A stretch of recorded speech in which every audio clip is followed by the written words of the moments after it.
It's been 9 years at Kindus, and in the last 9 years, we're very proud to have delivered over $620 million in terms of return on investment for our customers. $620 million that has hit the P&L of these customer organizations. $620 million that have been signed off by chief financial officers of these organizations. And we're very proud to have delivered what we have delivered. Now, looking back, one common question that comes up in everybody's minds is why Kindus? And what is it that you're trying to achieve? And how is it that you're trying to achieve? And I think it's a very important question because it kind of questions the fundamentals of the organization.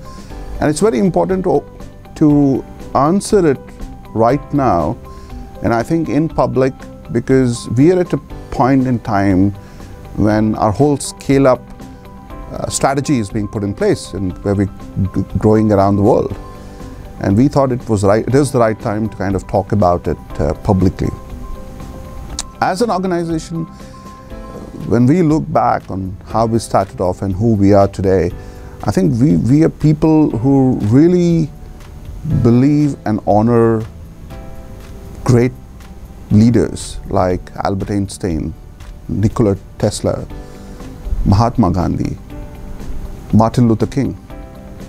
And the reason why we honor these leaders is primarily because when we've looked at them, there are 4 common themes that we've seen, which very closely matches to who we are as a team, who we are as an organization. The first being the fact that they have a true intent, a great intent of why they're doing what they're doing. The second thing is each one of them is focused on creating universal prosperity. It's a big term, and everybody does a small bit of what they can to be able to create that universal prosperity. And that's something that we believe as an organization too. And we'll talk about how we do it as we move forward. The third is questioning the status quo, and questioning everything that's out there. And the fourth and the most important thing is to focus on delivering exceptional outcomes. And it's these 4 common themes that you will find in these leaders, the great leaders that we've talked about.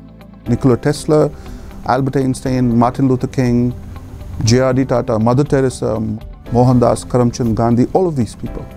Let's take an example of Martin Luther King.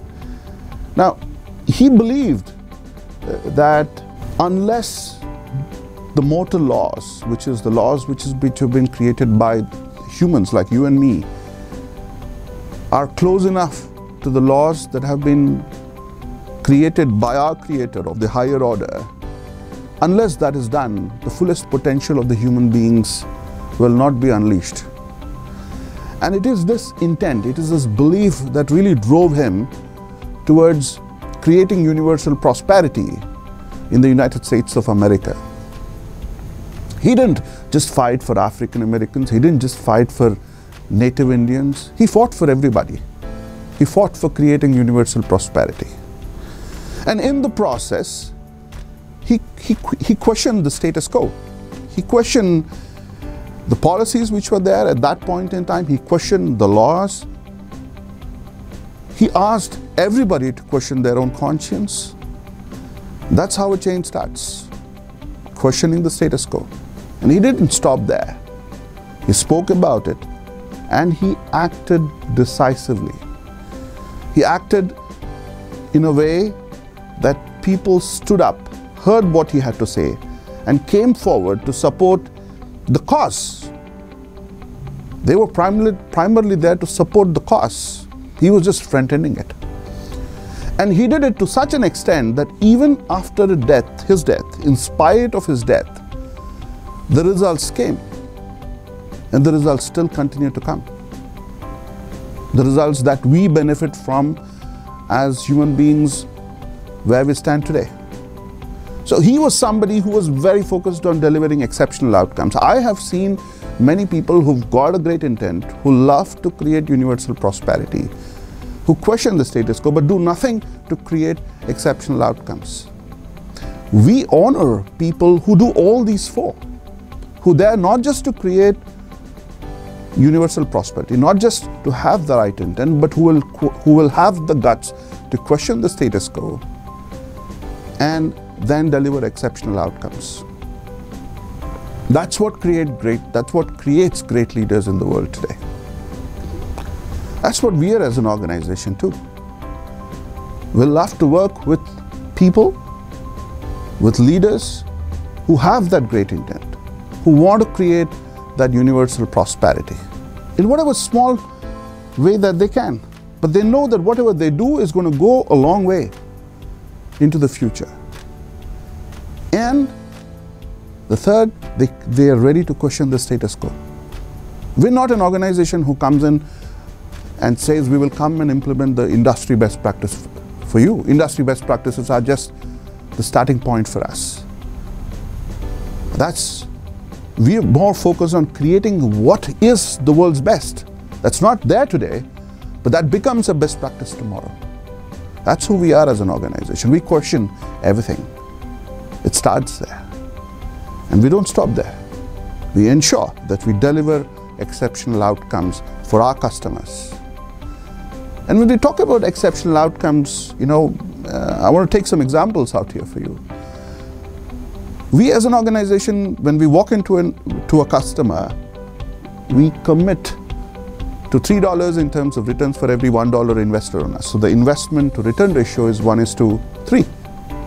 Our median investment to return ratio has been 1:8, which is $1 invested on us. At a median, we've returned back $8 to our customers. Our highest has been 1:38, and we're very proud of that with one of our customers.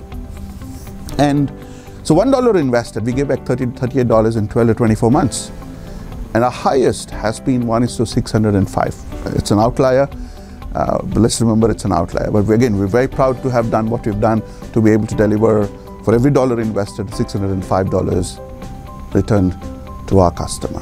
That's who we are as an organization. And if you're somebody who believes in these 4 aspects, the fundamentals, if you're somebody who has a great intent, who wants to create universal prosperity, doesn't matter if it's in a small way or a big way, is somebody who doesn't shy away from questioning the status quo, and somebody who's really focused on delivering exceptional outcomes. And it doesn't necessarily need to be financial outcomes. It can be non-financial outcomes. There are projects where we have delivered non-financial outcomes. And 3 examples I will take for you is we've helped a refinery reduce its oil leaks to 0 so that the migratory birds that come for breeding are able to breed and rear their children up so that they can fly back. 2, we've done projects where we've ensured health checks, 100% health checks, especially in areas where workers are working in hazardous conditions. We worked in projects where we've been able to reduce the risk levels to below the tolerance levels in order to eliminate safety incidents. Now, these are non-financial benefits that we've delivered. We've got lots of cases. We've got over 1,000 case studies. But going back, I think if you are somebody who really believes in these 4 things, has a true intent, wants to create universal prosperity, doesn't shy away from questioning the status quo, and is focused on delivering exceptional outcomes, then let's talk. We would be more than happy to be a part of this journey and to make you and your organization successful. That's who we are as an organization. That's what Kindus is. Good day.